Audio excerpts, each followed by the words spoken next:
Uttarakhand polytechnic के student हो और अगर अभी तक आपने इंजीनियरिंग मैकेनिक्स या फिर अप्लाइड मैकेनिक्स के बारे में कुछ भी नहीं पढ़ा हुआ है, तो जो मैं क्वेश्चन आपको बता रहा हूँ ना, इन क्वेश्चन को आज एकदम ढंग से देख लो, क्योंकि इनमें से काफ़ी क्वेश्चन होंगे जो आपके पेपर में, आपके क्वेश्चन पेपर में आएंगे। तो जितने भी स्टूडेंट्स ने अब तक अपनी पढ़ाई या तो शुरू कर भी ली है और उन्हें अच्छे नंबर स्कोर करने हैं, या फिर कुछ स्टूडेंट्स ऐसे भी होंगे जिन्होंने अब तक पढ़ा ही नहीं है कुछ, उन्हें सिर्फ पास होने से मतलब है, तो ये दोनों टाइप के स्टूडेंट्स के लिए ये वीडियो रहेगी। तो आज की जो हम वीडियो है ना, वो इसी टॉपिक पे है कि मोस्ट इंपॉर्टेंट क्वेश्चंस क्या होंगे, या फिर जिनके आने की संभावना क्या होगी सबसे ज़्यादा, जो हमारे 2025 के एग्ज़ाम है ना, सेमेस्टर एग्ज़ाम, उसमें आएंगे। मैकेनिक्स का जो पेपर है उसमें कौन से क्वेश्चन आएंगे उन्हें हम आज डिस्कस करते हैं। तो जो आपका पहला क्वेश्चन आता है वो आपका आता है, explains Lami's theorem with NEET sketch. आपको पता होगा ना, लामीज थ्योरम आपका एक अप्लाइड मैकेनिक्स में आपका एक टॉपिक आता है, लामीज थ्योरम। उसको एक्सप्लेन करने के लिए काफ़ी बार ये पूछ चुका है, और काफ़ी बार नहीं, ये क्वेश्चन हर बार रिपीट हुआ है। मैंने 2021 से 24 के बीच जो 4 पेपर एनालाइज करे थे ना, उनको मैं आपके ग्रुप में भी शेयर कर दूंगा, टेलीग्राम ग्रुप में। आप वहाँ ज्वाइन करके उन उन पीडीएफ्स को आप देख लेना। तो वहाँ आपको एक क्वेश्चन आपको रिपीट होता हुआ मिलेगा हर बार, और वो कौन सा क्वेश्चन है, लामीज थ्योरम। लामीज का थ्योरम हर बार आपसे पूछ ही लेता है। जो लामीज थ्योरम है ना, वो 2024, 23, 22 और 21 हर बार ये क्वेश्चन रिपीट हो रहा है। तो इसके चांसेस मुझे लगते हैं कि ये क्वेश्चन आपका जरूर रिपीट होगा, या फिर लामीज थ्योरम पूछ लेगा, या फिर उसे समझाने को भी बोलेगा। तो ये क्वेश्चन आपका यहाँ से एक बनता है। अब जो आपका सेकंड क्वेश्चन यहाँ से बनेगा वो कौन सा है, एक्सप्लेन या फिर state theorem of perpendicular and parallel axis. आपका ये भी एक थ्योरम है आपका, जिसमें आपको एक्सप्लेन करना है theorem of perpendicular and parallel axis. आपके पैरेलल और परपेंडिकुलर एक्सिस जो होते हैं ना, उनके जो थ्योरम है उसको आपको प्रूफ करना है। और ये कब कब पूछा गया है, आपके 2024 में, 23 में और 21 में। तो आपके ये क्वेश्चन 3 बार पूछ चुका है। तो ऐसा यहाँ एक भी क्वेश्चन नहीं है जो एक बार से ज्यादा रिपीट ना हुआ हो। जितने भी मैं क्वेश्चन आपको बताता हूँ ना अपने इंपॉर्टेंट क्वेश्चन की सीरीज में, वो ज्यादातर वही क्वेश्चन होते हैं जो कभी ना कभी 2 बार रिपीट हुए हैं। जो क्वेश्चन एक बार रिपीट हुए हैं लेकिन आने के चांस ज्यादा है, वो मैं आपको बता दूंगा। अब आपका जो थर्ड क्वेश्चन आता है वो कौन सा क्वेश्चन है, यहाँ देखिए आप स्क्रीन पे। ये आता है आपका, defined scalar and vector quantities with example. अब ये क्वेश्चन आपका कंटिन्यू 2 साल तो पूछा गया है, आपका 23 में पूछा गया था और 24 में। तो इसको आप क्वेश्चन को आप देख सकते हैं। वैसे तो ये बेसिक सी बात है कि आपने 11th की फिजिक्स में पढ़ा होगा कि स्केलर क्वांटिटी क्या है, वेक्टर क्वांटिटी क्या है। और ये 9th में भी सिखाते हैं बच्चों को कि स्केलर क्वांटिटी कौन सी होती है, वेक्टर कौन सी होती है। तो ये एकदम सिंपल है यहाँ पे आपका क्वेश्चन। जो क्वेश्चन नंबर फोर्थ आता है वो आपका क्या कहता है, what do you understand by lever. आपके आपने देखा होगा ना, डिफरेंट टाइप्स ऑफ लीवर होते हैं। तो उनके जो टाइप्स होते हैं ना, उनको भी आपको एक्सप्लेन करना है, और लीवर क्या होता है उसके बारे में भी आपको बताना है। अब क्वेश्चन ये भी पूछ सकता है कि लीवर क्या होता है, शॉर्ट नोट लिखने के लिए भी आ सकता है इसके ऊपर। बट आपको ये पता होना चाहिए कि कितने टाइप के लीवर होते हैं और उनका क्या काम होता है, उनको एक्सप्लेन करना आपको पता होना चाहिए कि कैसे एक्सप्लेन करते हैं। और ये क्वेश्चन भी आपका सेम 24 और 21 में रिपीट हुआ है। अब आपका जो यहाँ से क्वेश्चन नंबर 5 बनता है, अगर आप क्वेश्चन नंबर 5 देखिए तो यहाँ पे क्या पूछा गया है, फाइंड सीजी यानी कि centre of gravity for T section. आपका ये क्वेश्चन ना हर बार पूछता है। सेंटर ऑफ ग्रेविटी का जो क्वेश्चन है वो आपको हर बार पूछेगा, और इस बार भी मैं श्योरिटी देता हूँ कि ये क्वेश्चन आएगा ही आएगा। सेंटर ऑफ ग्रेविटी ऐसा क्वेश्चन है जो हर बार रिपीट हुआ है 4 सालों में।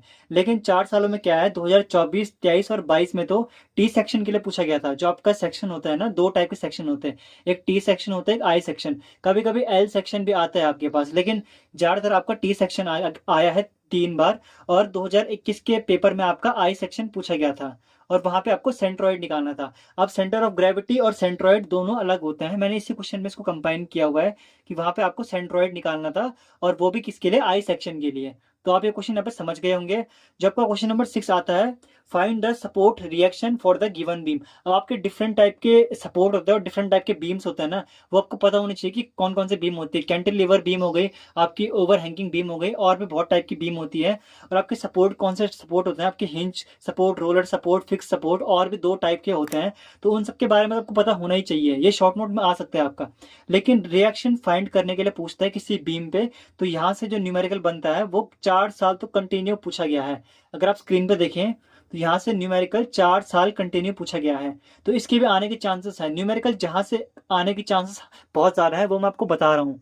तो आप इन क्वेश्चन को भी आप जरूर देखिए। जो क्वेश्चन नंबर 7 आपका आता है, वो आपका क्या कहता है, defined and explain parallelogram law of forces. Parallelogram जो आपका लॉ ऑफ फोर्सेस है ना, उसको डिफाइन करने के लिए और एक्सप्लेन करने के लिए आपको दोनों टाइप से आपको आना चाहिए कि अगर सिर्फ डिफाइन पूछ रखा है तो आप 5 नंबर के लिए उसे कैसे डिफाइन करेंगे, और अगर एक्सप्लेन करने को बोला है तो आप 7 नंबर में अगर उसे करेंगे तो आप उसे कैसे एक्सप्लेन करेंगे वो भी आपको आना चाहिए।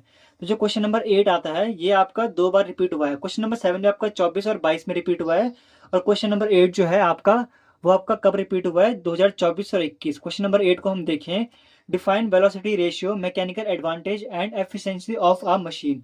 अब आपका ये क्वेश्चन पता कैसे आएगा, या तो ये फिर आपका 7 नंबर वाले क्वेश्चन में आ सकता है। क्वेश्चन कैसे आ सकता है आपका कि डिफाइन वेलोसिटी रेशियो और मैकेनिकल एडवांटेज, या तो आपसे ये पूछ लेगा या फिर आपसे पूछेगा mechanical advantage and efficiency of a machine. Machine simple machine, बात एक ही है।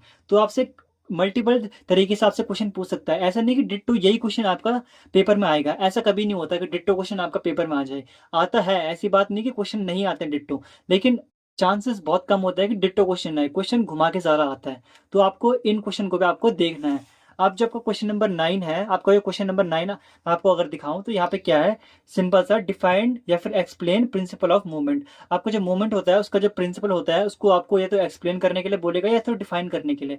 और ये कब कब पूछा गया है, ये आपका 2024 में और 22 में पूछा गया है। यहाँ सारे वही क्वेश्चन मैंने इंक्लूड करे हुए हैं जो 2 या 2 से ज्यादा बार पूछे गए हैं। यहाँ सिंगल क्वेश्चन ऐसा बहुत कम है जो एक ही बार रिपीट हुए हैं। तो यहाँ पे क्वेश्चन नंबर 10 को अगर हम देखें तो यहाँ पे पूछा हुआ है find moment of inertia for I section. अब आपसे जैसे कि आपका सेंटर ऑफ ग्रेविटी वाला क्वेश्चन मैंने आपको कहा था ना कि वो भी कई बार रिपीट हुआ है, तो सेम यही क्वेश्चन भी आपका ये आपका 3 बार रिपीट हो चुका है। 2024 में तो ये क्वेश्चन नहीं आया था, लेकिन 2023, 22 और 21 में क्वेश्चन आया था। तो 23 और 22 में तो मोमेंट ऑफ इनर्शिया पूछा गया था आई सेक्शन के लिए। आपको सेक्शन का भी ध्यान रखना है कि टी सेक्शन के लिए पूछेगा या फिर आई सेक्शन के लिए, ये भी आपको ध्यान रखना है। और आपका जो टी सेक्शन के लिए पूछा था ना वो पूछा था 2021 में। तो आपको पता होना चाहिए कि क्वेश्चन किस टाइप से आ सकता है। आपको अगर आप इसकी प्रैक्टिस करेंगे ना तो आपको दोनों टाइप से आपको प्रैक्टिस करनी पड़ेगी। ज्यादा चांसेस तो ये है कि 25 का पेपर जो होगा वो आई सेक्शन से पूछ ले मोमेंट ऑफ इनर्शिया, और सेंटर ऑफ ग्रेविटी वाला टी सेक्शन से। लेकिन उल्टा भी हो सकता है, इसकी श्योरिटी मैं नहीं ले सकता हूँ कि उल्टा नहीं होगा, बट इस टाइप के क्वेश्चन आपके पेपर में आएंगे। और अब जो आपका बचता है वो है आपका क्वेश्चन नंबर 11। ये लास्ट क्वेश्चन है आपका, शॉर्ट नोट इनमें से किसी एक पे पूछ सकता है, एक पे या फिर मल्टीपल इन पे पूछ सकता है, मल्टीपल टॉपिक्स पे। आपका शॉर्ट नोट किस पे पूछ सकता है, लॉ ऑफ पॉलीगन फोर्सेस आपका शॉर्ट नोट पूछ सकता है। आपका दूसरा फ्री बॉडी डायग्राम, वहां से भी आपका शॉर्ट नोट पूछ सकता है। आपका जो थर्ड आता है types of support on beam, मैंने आपको क्या कहा, आपको जितने भी सपोर्ट होते हैं, जितने भी बीम होते हैं, उनके बारे में आपको पता होना ही चाहिए कि कौन कौन से सपोर्ट होते हैं, कौन कौन से आपके बीम होते हैं, उनका तो आपको पता होना ही चाहिए, तभी आप इन चीज़ों को लिख पाएंगे। जो आपका चौथा आता है वो आपका आता है टाइप्स ऑफ लोड। मैंने आपको कहा ना कि types of load, types of support, types of beam, ये तीनों आपको आने ही चाहिए। टाइप्स ऑफ लोड में आपको कौन सा आता है, यूडीएल आता है, पॉइंट लोड आता है, और यूनिफॉर्म बेरिंग लोड आता है। आपके 3 टाइप के लोड आते हैं, उनको आपको पढ़ना है। और जब का लास्ट इसमें आता है वो है आपका रेडियस ऑफ गायरेशन। अब जितने मैंने आपको टॉपिक यहाँ पे दिखाए हैं ना, अगर मैं आपको ये सारे टॉपिक दिखाऊं तो जितने भी आपके टॉपिक्स यहाँ पे मैंने कवर करे हैं ना, इन सारे टॉपिक्स के आपके आने के चांसेस बहुत ज़्यादा है। आने के चांसेस से मेरा मतलब क्या है, ये क्वेश्चन आएंगे ही आएंगे, या फिर इनमें से कुछ ना कुछ तो आएगा भाई आपके पेपर में। तो अगर आपको पास होना है तो मेरी सलाह तो आपको यही रहेगी कि यार इन क्वेश्चन को ना पेपर से पहले देख के ज़रूर जाना। देख के ज़रूर जाना, वो स्टूडेंट्स जिन्होंने पूरा पढ़ लिया है उनके लिए भी, और जिन्होंने कुछ नहीं पढ़ा उनके लिए भी। हो सकता है कि पेपर शायद यहीं से सारा पेपर आ जाए, ऐसा भी हो सकता है। मैं कुछ बता नहीं सकता हूँ पेपर का कि किस टाइप से बनेगा, क्योंकि आपको पता है ना पेपर का पैटर्न चेंज हुआ है उत्तराखंड पॉलिटेक्निक का। उसके लिए मैंने एक वीडियो डाली हुई है, आप वो वीडियो चेक कर लेना हमारे चैनल पे। और यहाँ पे जो मेरे पास 2024 का पेपर था ना, वहां से तो मैंने आपको आइडिया बता रहा था कि कौन से क्वेश्चन रिपीट हुए हैं। लेकिन आपको लगता है कि आपको एक बार खुद पेपर एनालाइज करना है, तो मैं आपके टेलीग्राम बुक ग्रुप में ना मैं एक पीडीएफ अपलोड कर दूंगा। वहां पे मैंने 21, 22, 23 और मैं आपको 24 का पेपर भी आपको अपलोड करके भेज दूंगा। तो उन पेपर को आप एक बार जरूर देखना। और अगर आपको लगता है ना कि मेरे को सेक्शन ए जो ये फिलिप्स और कभी कभी ट्रू फॉल्स वाला जो ये सेक्शन आता है ना, इनको सारे पेपर्स जो अब तक हुए हैं उनके सारे फिलिप्स या फिर ट्रू फॉल्स, उनको लिए अलग सी वीडियो बनानी चाहिए। तो आप कमेंट कर देना, जितने ज़्यादा कमेंट होंगे ना उतना ज़्यादा मुझे पता चलेगा कि स्टूडेंट्स को इनकी ज़रूरत है। कमेंट करने में ज़्यादा टाइम नहीं लगेगा, आपको ज़्यादा से ज़्यादा 5 सेकंड लगेंगे आपको कमेंट करने के लिए। तो आप मेरे को बता देना कि अगर आपको सेक्शन ए कंप्लीट आपको इनके आंसर जानने होंगे ना, क्योंकि पेपर में आपको ऐसा होगा कि आपको टाइम नहीं मिलेगा इन सब चीज़ों को पढ़ने का। आपको सिर्फ डायरेक्ट आपको याद होना चाहिए कि जैसे कि अगर आपसे यहाँ से पूछ लिया है, a body which does not shape and size under force, उसे क्या कहते हैं, कौन कौन सी बॉडी होती है वो, या फिर वो बॉडी जो चेंज नहीं करती है उसे हम क्या बोलेंगे, या फिर formula of radius radius of gyration ऐसा पूछ लेगा। तो ये आप क्रोम पे सर्च मारेंगे तो नहीं, या फिर एआई पे सर्च तो मारेंगे नहीं हर बार। तो मैं इनके लिए, अगर आप सेपरेट वीडियो चाहते हैं हर सब्जेक्ट के लिए, तो आप कमेंट कर देना। तो अगर आपको वीडियो अच्छी लगी हो ना, तो यार वीडियो को थोड़ा सा लाइक कर देना, और हमारे चैनल को सब्सक्राइब कर देना, और वीडियो को शेयर कर देना। इससे ज़्यादा से ज़्यादा स्टूडेंट्स की हेल्प हो जाएगी, ठीक है। और थैंक्स फॉर वॉचिंग, मिलते हैं हम अपने ऐसे ही एक और नेक्स्ट वीडियो में।